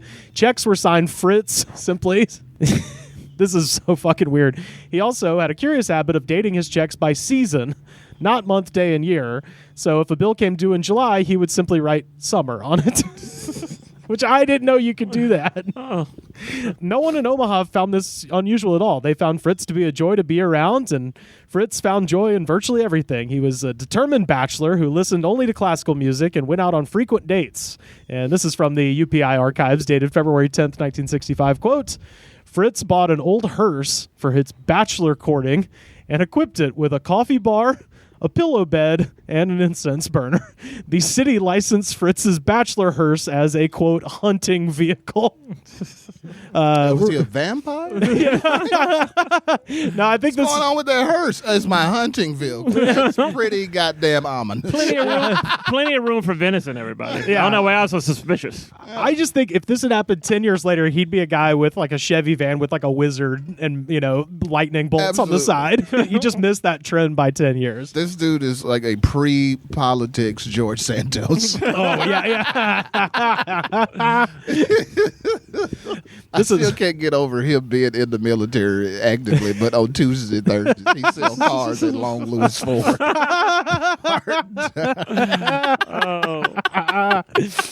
Uncle Sam understands your boys got a grindset mindset. I mean, if the woke agenda keeps cutting funding from the Army, this will be reality. I know. Yeah. Corporal Kramer, welcome to Burger King. Can I take your word? Hold on, I have to get back to the USS Abraham Lincoln. So this is also from UPI, quote, one day Fritz took up archery just to strengthen his back muscles after an inquiry. He was immediately amazing at it. He won the Nebraska State Championship 5 weeks later.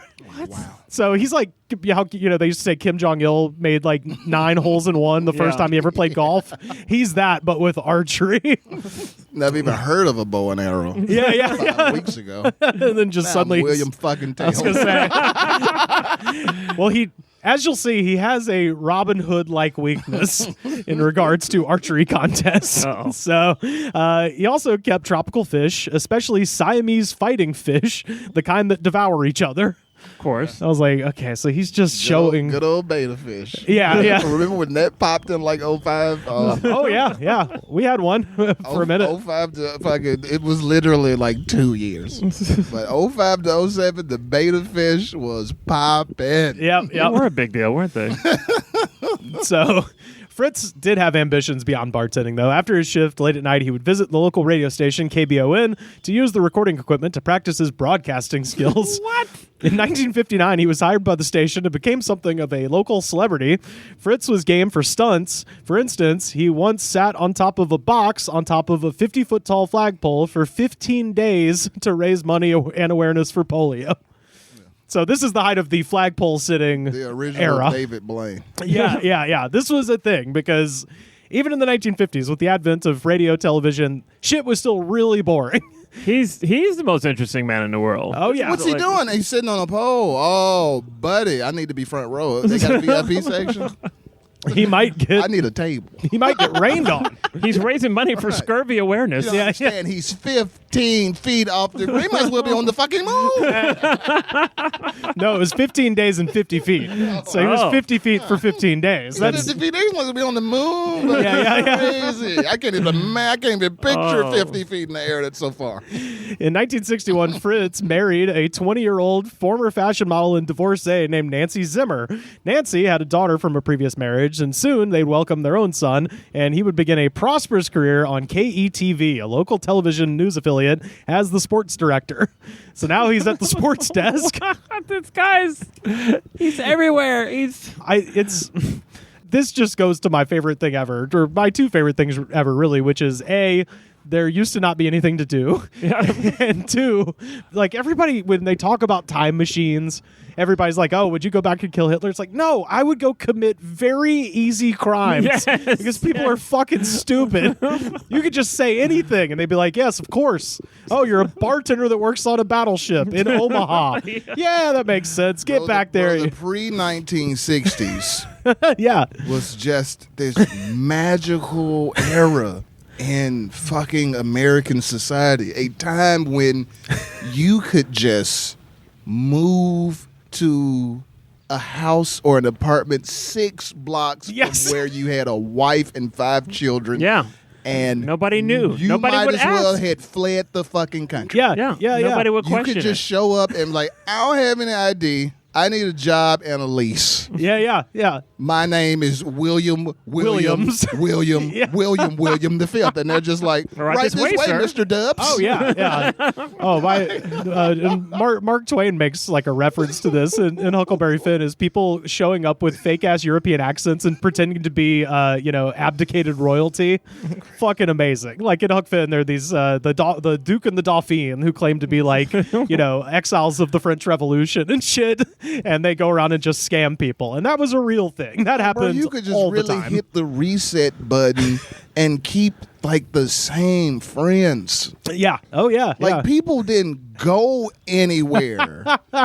People didn't like here. Like if you lived on the east side of town pre-1960, yeah, you did nothing. Yeah. That was not on the east side of town. Right. You could just move to the west side of town and have a whole different and family. You might as well have went to fucking Spain, man. Yeah. Because if you visit the west side of town, you'll never find your way back home. I'm lost now. And This is where I live now. there'd be no records either. Yeah. You didn't even have to change your name.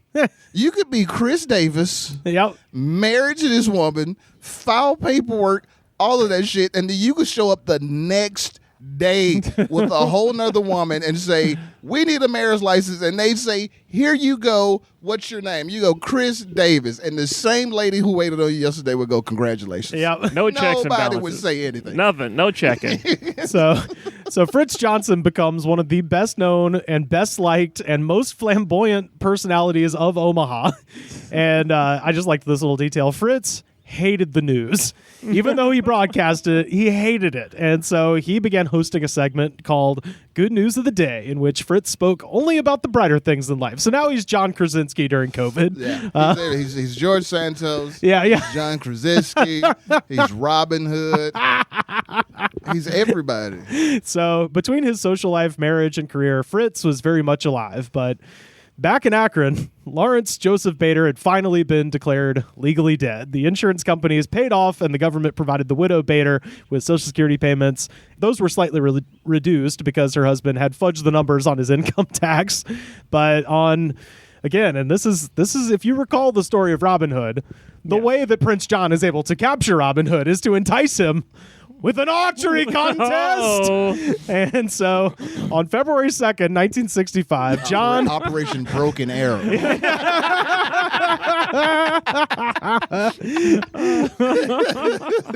On February 2nd, 1965, John Fritz Johnson, archer extraordinaire, rolled into Chicago in his horny hearse. Yeah. Pulled up like Gomez Adams. A Nebraska archery firm had sent him to a sports show at Chicago's McCormick Place to show off his skills and their equipment. So, like, he's not wrong about doing a bunch of jobs. Like, he's the sportscaster. He's also selling archery equipment based on the fact that he was a preternaturally great archer after 5 days. So why wouldn't he be selling their equipment? So he's at this convention. Suzanne Pekka could not quite believe what she was seeing. She was standing in front of an archery booth at a sporting goods convention, and a man with brown hair and a thin mustache and an eye patch was holding court for retailers. Yeah. Aside from the eye patch and the facial hair, he looked exactly like her uncle, Lawrence Joseph Bader. Yeah. After staring at the man, who was almost certainly her uncle, she approached the booth. "Hey, aren't you my Uncle Larry?" she asked. The man just laughed and he seemed confused. No, I'm not anyone's Uncle Larry. I'm not even anybody's Uncle John. I'm LJB. I don't have any. Back off. Sorry. He says, "The name's John Johnson, better known by the nickname Fritz. I live in Omaha, Nebraska. I'm a sports director of a local television station." He's giving out way too much information to be undercover. Yeah. You know? That's like, dude, if you watch like First 48, it's like, stop giving details about your alibi. Like you're busted. Yeah. Like, she's not saying you look familiar. Yeah. She is telling you exactly who you're pretending not to be. Right. Yes. And this So you're caught dead to rights, whether you're I am actually Elma J. caught. Fudd, millionaire. I own a mansion Just and a say, yacht. no, I'm not. And don't tell her my name's JJ. Right. Just say, no, I'm not. And Yeah. move the fuck on. yeah. He is And it- gilding a lily on this alibi here. And as best I could tell, like his cousin is like an adult, and he's only been quote unquote dead for like 7-8 years. So like she would have been a teenager when he disappeared. Like this is not someone you can fool. The best way to approach this is like, oh no, your uncle didn't have an eye patch. Right. That's what he just should have Was said your that. Uncle Larry blind in one eye? Well, there you go. He said the eye patch was from the excision of a malignant tumor which had taken his eye in 1964. He was polite but firm. It was nothing more than a misunderstanding, he said. Pica then rushed to the phone and called her entire family. Lawrence's two brothers jumped on a plane from Ohio to Chicago, where Johnson was again confronted. No, he said, he was not their brother. Let me tell you something, big Larry. When somebody busts you out like that and you're hiding out, it's time to go. Yeah, run. Go straight back to fucking Omaha. You know Yeah, what I mean? it worked once. There's no reason to think. This makes me wonder. She's 'cause- gonna drop this. You know, I'm sure she's gonna drop this and not tell my entire family, who's gonna be shocked to hear about this. No, I got one over on that one. This makes me wonder. I worked at this flower shop years ago, and the lady who was an accountant there, bigger than life personality. I would never ever forget her. Years later, saw her in the grocery store. She didn't recognize me. It's like, no, Margie, right? At the flower shop. No, I don't know what you're talking about. The fuck you don't. Why are you lying to me? She was unmistakable. Her face and her personality and everything. It's like, why was she lying to me? Was she in deep? It was like you read it into me and being like, Narado, what's up? And I'm like, my name is James. Yeah. Also, if you're going to have a new identity, have the decency to move within a 3-block radius from where you live. Right. So he says to his brothers, no, I'm not your brother at all. The brothers explained that Bader had been in the Navy and his fingerprints would be on file, so they contacted the police. This would settle the matter once and for all. The next day, they all received a call from the police, and the fingerprints matched exactly. The man known as John Johnson, better known as Fritz, was indeed Lawrence Joseph Bader. He went full Superman. All his fucking brothers and his fucking Run away! It's you. Yeah. I've known you since you were born. Did your brother have a beard? Do you not see the beard in the eye patch? I can't be Your brother did didn't your have an brother eye eye patch and a beard. It wasn't even a beard. It's not me. It was just a thin mustache. It might have just been drawn on like John Waters. Like it was just a fucking little You know how you mustache. could go completely incognito from the people who've known you the most time in your life? Evil by Spock. growing a mustache and blocking one of your eyes. If you put on an eye patch and put on a mustache when you didn't have one and walked up to your mom and dad, they would be like, "I'm sorry, sir, can we help you?" Everybody knows this. Evil Spock had a better disguise than this man. If we grew up together, answer me this. Was I a master archer when we were kids? Yes, I was. Was it? Okay. No, he was. Oh, was? Oh. That's the fucking best part. Is like he was a master archer as this guy, and then he went to Omaha and claimed that he was magically amazing at archery, and like he hadn't been doing it as a child. Never had a lesson. Yeah. Now I am amazing, but I have never hunted in buckskin. Just more reason for you to realize the jig is up. Run. They should have just pantsed him right there and Yeah. his buckskin underwear. They would have seen it. You look just like my so-called missing dead brother with an eye patch and a mustache and doing archery. My brother didn't have an eye patch or a mustache, but he had your face and he did archery. This is just coincidence. Also, you're him. It's just a coincidence, my man. I'm sorry. Don't make me call the police for harassing me. So even Mom has been worried. You haven't called. Don't commit to the bit unless you're a comedian. Run if you're a fugitive. Don't commit to it. So after the police confirmed that it was him, he insisted he had no memory of being Bader, who he called that other fellow, and his reappearance led to a number of legal and ethical quandaries. As you might imagine, there were insurance policies paid out, again, $40,000. The Social Security payments were sent to Mary Lou as well, and calculated based on his demise would have to be addressed. Even Kotler, the boathouse owner, was looking for restitution for his dented up propeller. He said, quote, He owes us a boat, which is the best quote for a guy who owns a boathouse. You fucked up my Evinrude. Yeah, like a newspaper reporter comes and tells you the craziest story you ever heard, and then you're just like, what is your response, sir? Owes me a goddamn boat is what I think. I mean, at least the dinghy, big dog. Yeah. That was a 14-foot boat. I'm not Virgil Ward. I ain't got Virgil Ward money. You got a wakeboard or something. I need restitution. Then there was the matter of the marriages. Because Bader was alive, he was still legally married to Mary Lou and could be considered a bigamist. Shameful. Full Frankie Lyman. Oh, yeah. I forgot about that, yeah. Yeah, so at minimum, he had a financial responsibility to the wife and 4 children that he had left behind in Akron. And so Fritz hired a lawyer. Again, run! So much cheaper. And the lawyer recommended that he undergo a battery of psychological testing at an area hospital for amnesia. So after several days of intense evaluation, doctors could not say whether or not he was willfully deceiving anyone. It truly appears as though he had no recollection of ever being Lawrence Bader. Oh my was their gosh. conclusion. There's doubling down, but then there's quintupling down. What is this man's problem? Like, he's so smart and so dumb. Right. Like, you would think that a man that's doing this has like a copy of Jack Kerouac's On the Road strapped to his body at all times for referencing living this lifestyle. And every single page starting with the prologue of that book will tell you, keep fucking moving. Yeah. If you stop and shit gets weird, time to get back on the it's in the title. Yeah. Just go. Yeah, or heat. Yeah. When the heat's around the corner, be ready to go. Let's go. And nobody cares. Maybe no one ever taught him the phrase "the jig is up" before. If he had known that. They're on to you in Chicago. Go to Charlotte. So this is his quote from the Akron Beacon Journal. Quote, I am John Fritz Johnson. I've never heard of this Bader man until this matter came up. And this is from the newspaper there aside. He seemed more bemused than upset by the situation, admitting that, yes, he did look identical to Bader, and they both shared a love of archery, but beyond that, he didn't care to explore his memories with anyone, citing doctors who told him that examining his past could be psychologically damaging. It's called The Doppelganger. Read a book, you leptons. His quote is amazing. He says, my God, don't you understand? He told a reporter. All of a sudden, I find out that 30 years of my life never happened.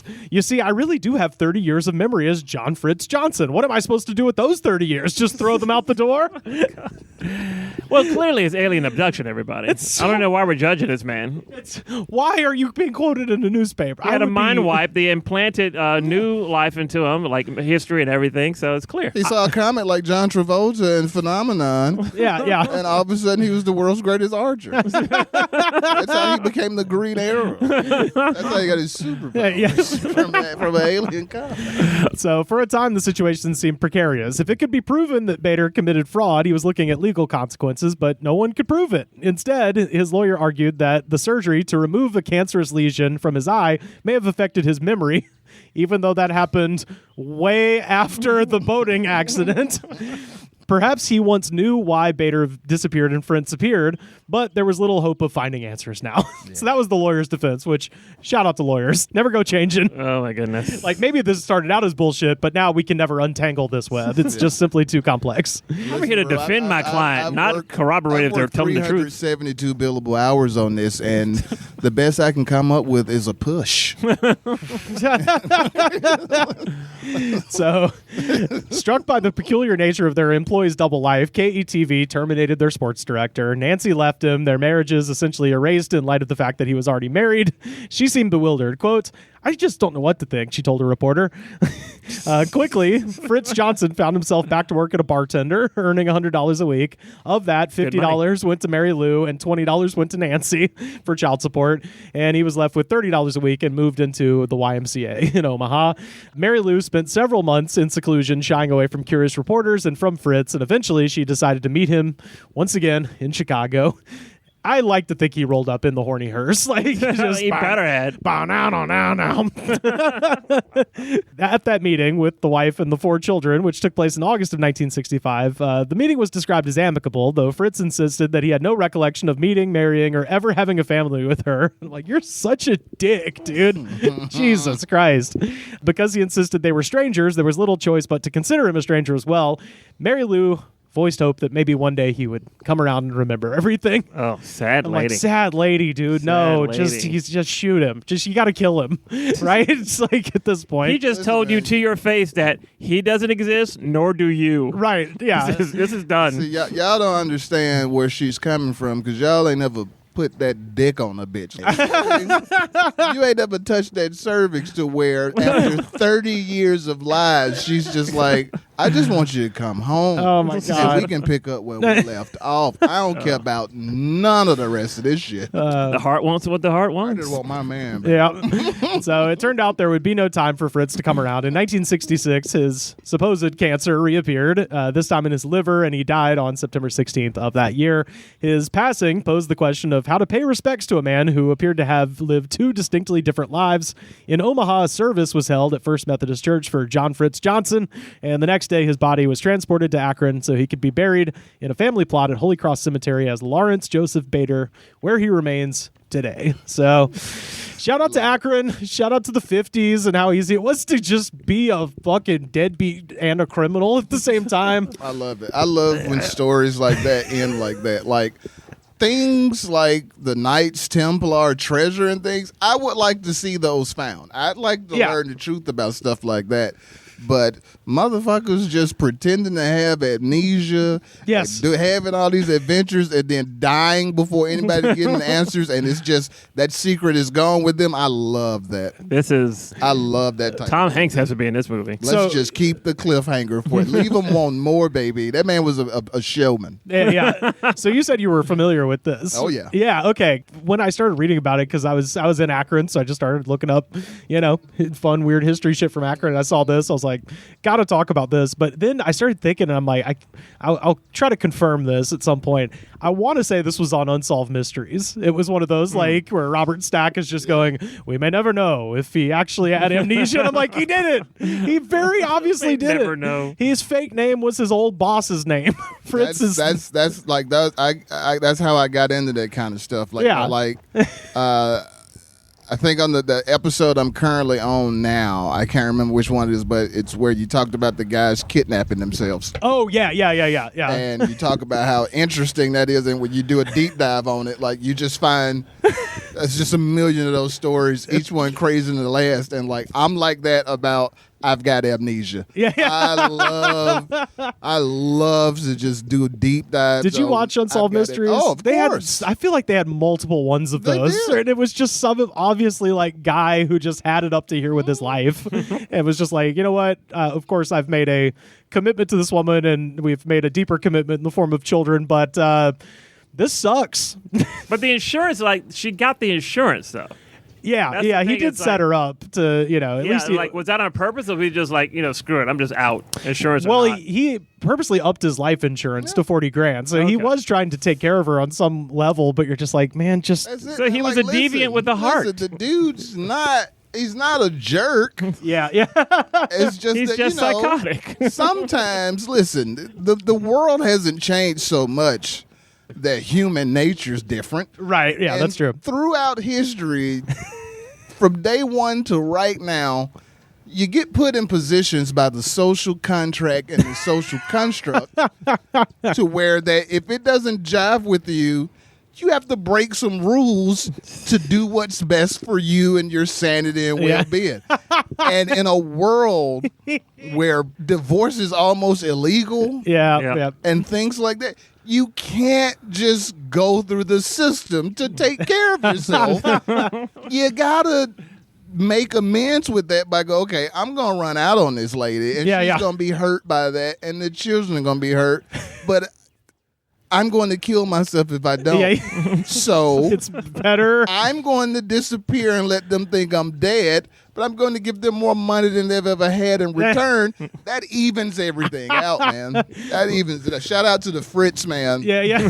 I have no qualms with what you did. You did what was best for you and for your mental health in this world. You can't throw yourself under the bus to protect somebody else. So if you did this in the 1200s and your wife got mad and said, "I left you an ox cart," come on. Yeah. In the 1200s, your wife didn't have a right to breathe. Right. Yeah. She's going to be dead at 18 anyway. No opinion on what you did. Lady, I left you a cow and a swayback horse. You should be jumping for joy. That's when people were living the mantra of, don't be upset that it's ending. Be glad that it ever happened. At that time, you could move not just on the other side of town. You could move just out of the line of sight, and you'd be good. You could just kick your wife out and say we're done, and the neighborhood would be like, witch. Mark it down. She's a witch. The neighborhood would go, did you hear that? Put it in the books. They're done. It's a loose woman. She better leave. Like a decade ago on the Today Show, there was this lady, and she was family is not for me. She left her husband and kid. She was like, it's not for me. I had to go. I had to go. They're great people. I had to go. I'm not mad at it, couldn't bro. do it. If she's a woman. Women are historically oppressed in situations like that.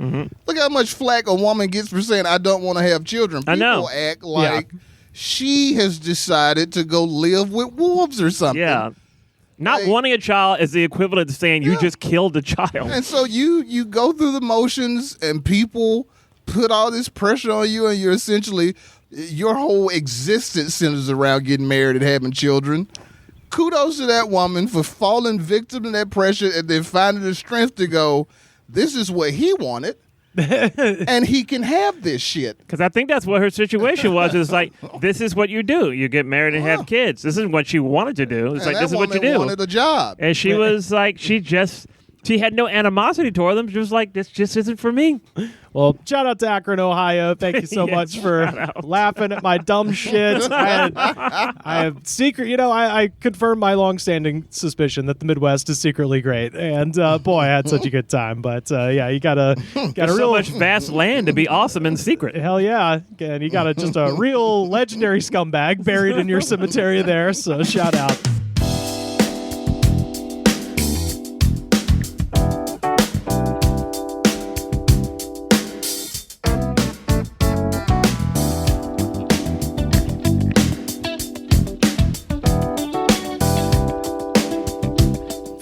We have time for just one more segment, and of course, this is our jam of the week. Can you hear the majestic flutes raining out over the Magic City? This is, of course, Marshall Tucker Band with their classic Woman Done Me Wrong song from 1973. Oh, can't you see? Can't you see what that woman she been doing to me? You guys know this tune, right? I do love this song. You better believe it. This is Marshall Tucker Band on their first record. The two hit songs are both about packing up your shit and leaving. Take the highway and can't you see? I want to find a freight train all the way to Georgia. It's so old person on the porch. Lord, what that woman done to me. Oh, yeah. And this song is still very popular. We're looking at 56 million views on this one, 8,092 comments, and y'all, I read every goddamn last one of them. Why'd you do this to yourself? I have a dead worm in my brain, Chris. I'll explain now. Please continue. I am now wanting to get my brain looked at because of this. My frontal lobe. So let's get down to these YouTube comments for Marshall Tucker Band. Can't you see? First what that up, worm has done to you. Leonard Jones from 5 years ago.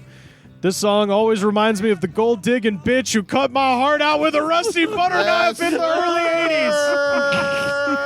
Next round's on me. I mean, I will say this about every time you go to a quote. It doesn't matter what the song is. It's going to be Jimmy Crack Corn. That's the same comment. Some woman done, that Jimmy Crack Corn bitch left me. Yeah. Let me tell you who cracked some corn and didn't care about anything anymore.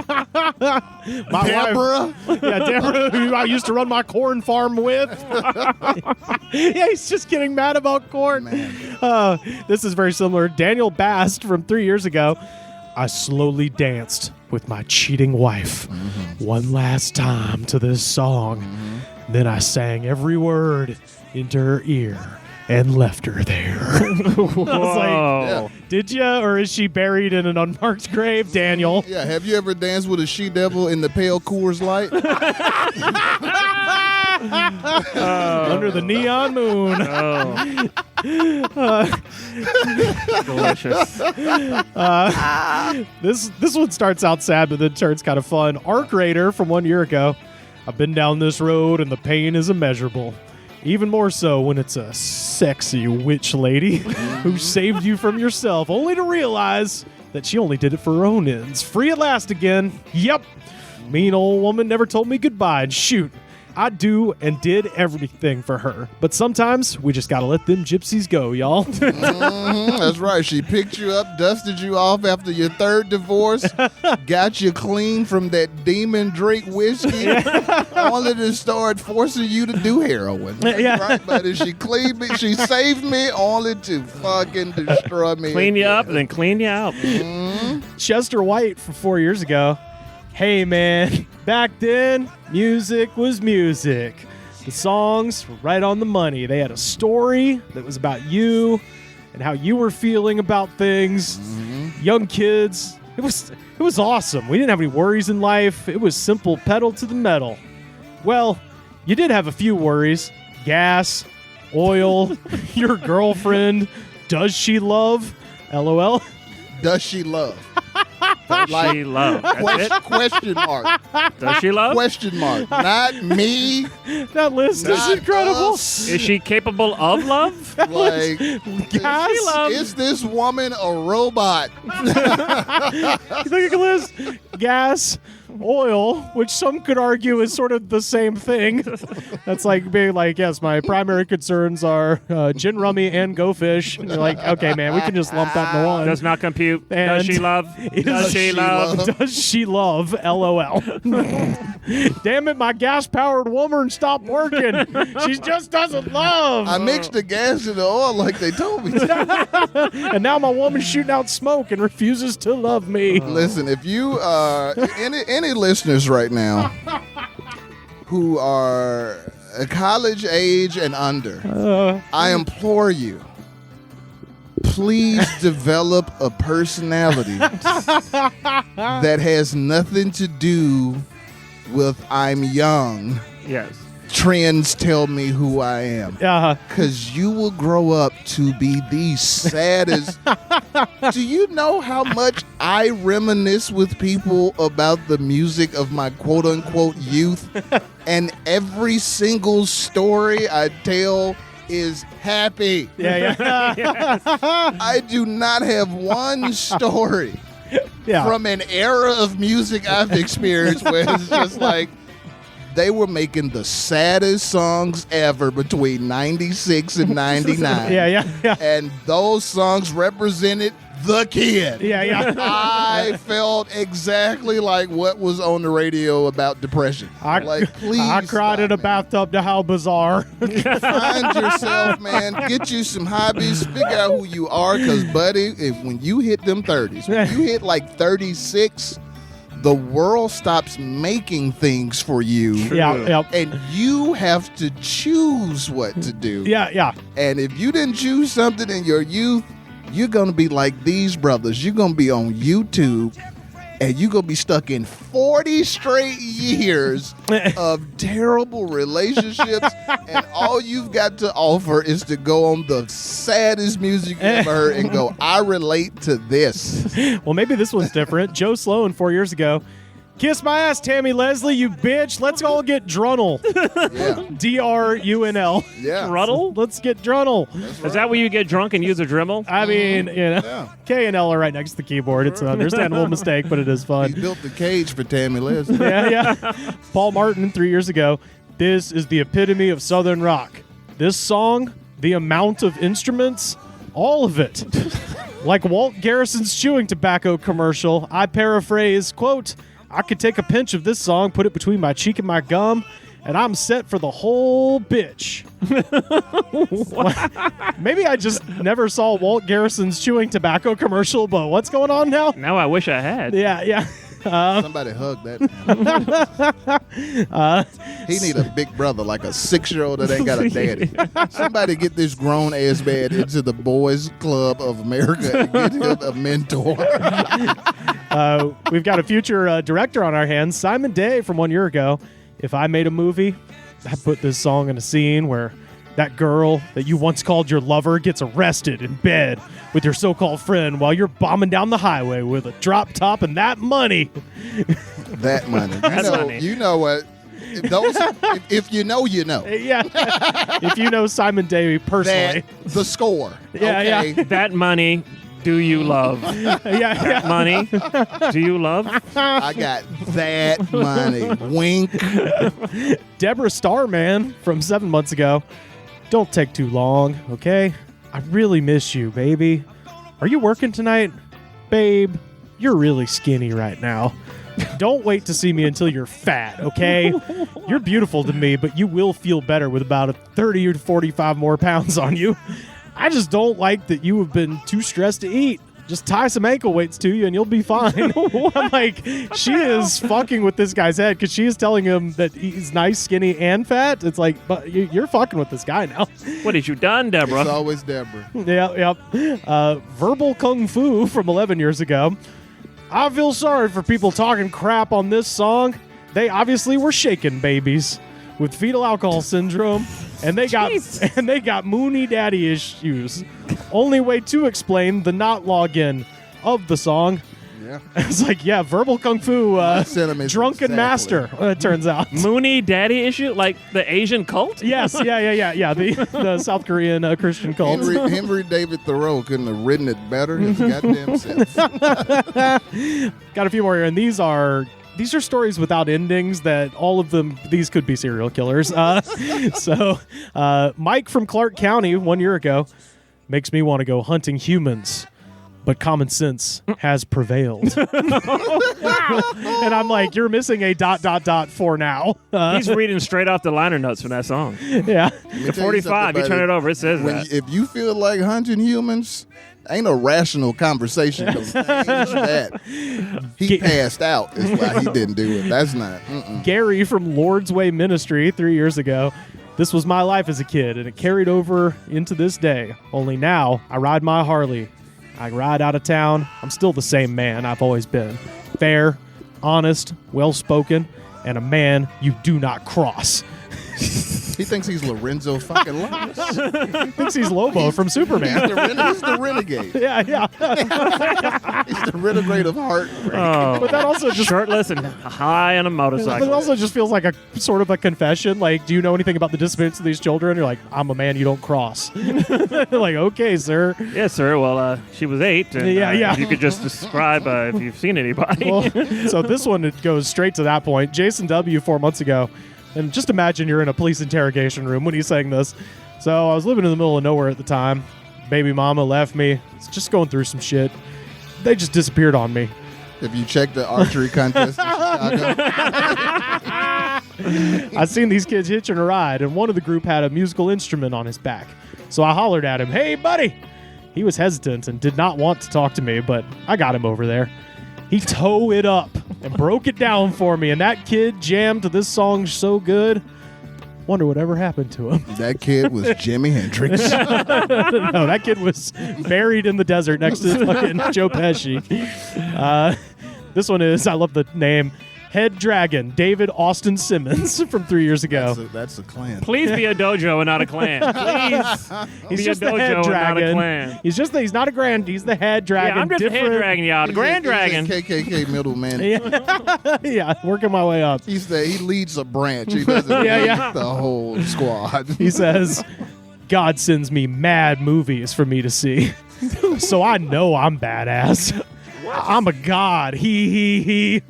I got 9 years till I die, and Enoch comes saying God wants you home because you have been killing people with your mind again.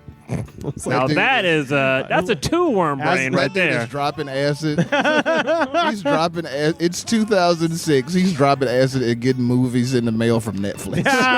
God sends me these movies. Bad movies. Oh, man. Yeah. I got disc 1 and 2 of season 3 of Aqua Hunger Force.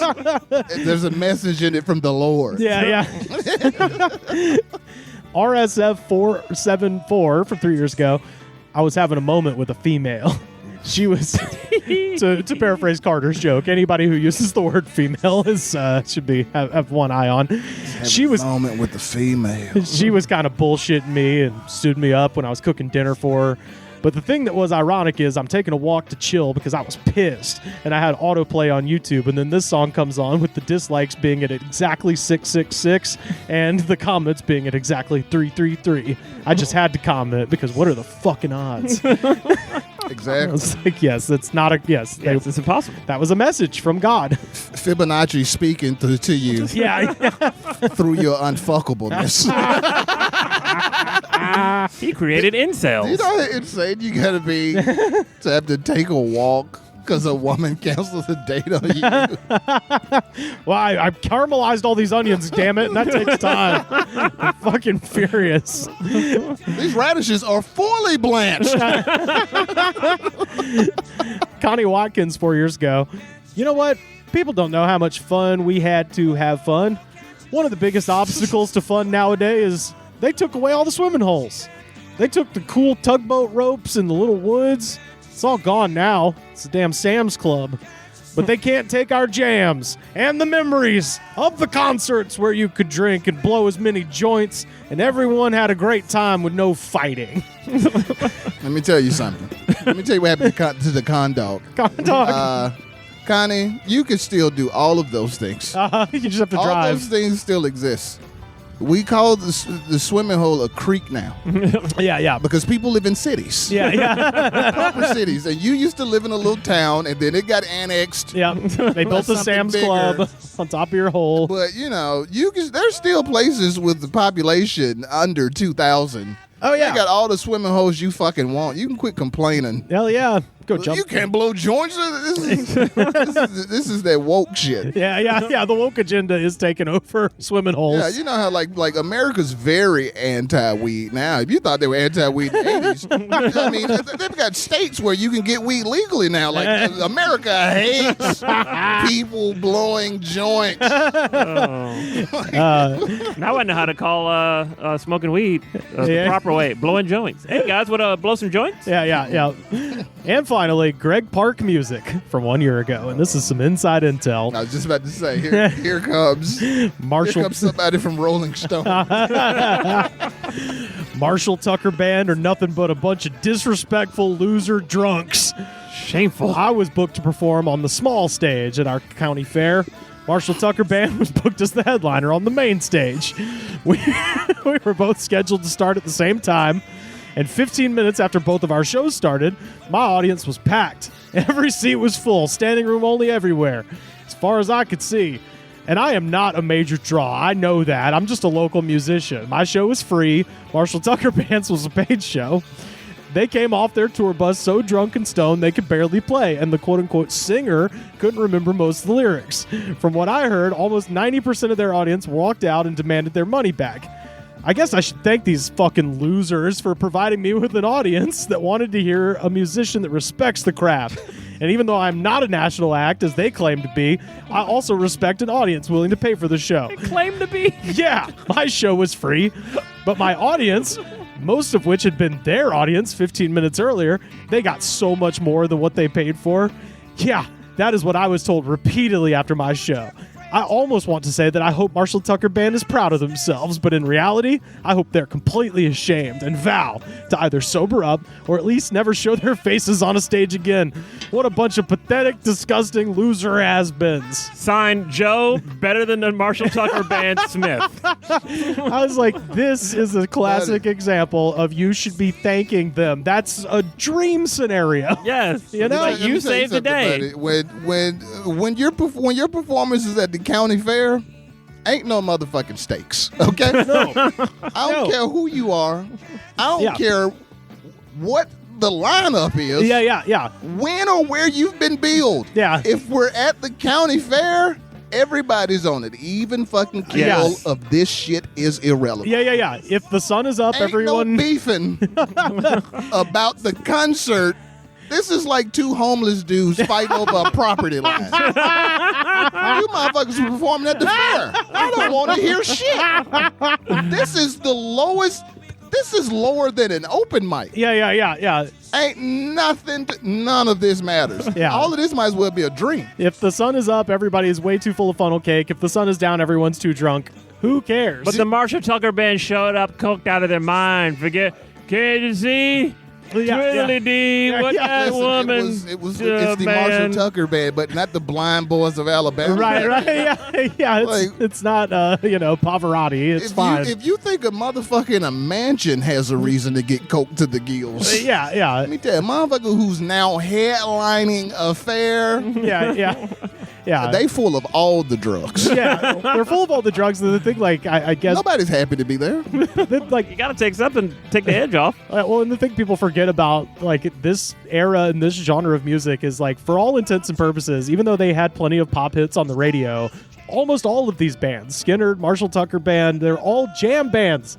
So they can be shit-faced because they're just going to be up there for hours. It doesn't fucking Who matter. wants to see fucking teetotaling rockers? Yeah, that's the other thing. What do you There's not no like story. That's no Not even Christian rockers are fucking not doing cocaine. That's True. pretending not Very true. This comes with the lifestyle, Creed. bro. And again, I don't care about any of this in the first place because you're performing at a county fair, yeah. You don't get to bring a rider or point out some. The speakers aren't hooked up. Who gives a shit? It's the fair, buddy. They've just come from the thing where they carved a butter into a cow. It's fine. Killing it at the fair. It don't lead to shit. Is that the name of my autobiography? Killing it at the Killing fair? it at the fair. At the I need to fair. do a fair show first. Killing it at the fair. Like I said, there's negative states. Yeah. Ain't no comeback. Ain't no getting discovered. You might as well be performing at your house cookout. Yeah. I don't want to hear no fucking discrepancies and disparaging what happened between artists at the fucking fair. Oh, well, that is Marshall Tucker Band. Can't you see our jam of the week? You overcooked my chicken nuggets. Man, you don't get the fuck out my face. Ain't them hurt motherfuckers. This ain't no 5-star Michelin restaurant. You can't overcook or undercook trash. Oh, man. Christopher Davis, where can people find you on the internet? Chris Davis does stuff on Instagram. I am Chris Oz Davis on Twitter. All right. I refuse to call it X. Yeah, me too. And I'm Chris Oz Davis on Facebook, I think, maybe. But Instagram is where I am mostly. Hell yeah. Rod, where can people find you online? Narado Moore on Facebook. NARADO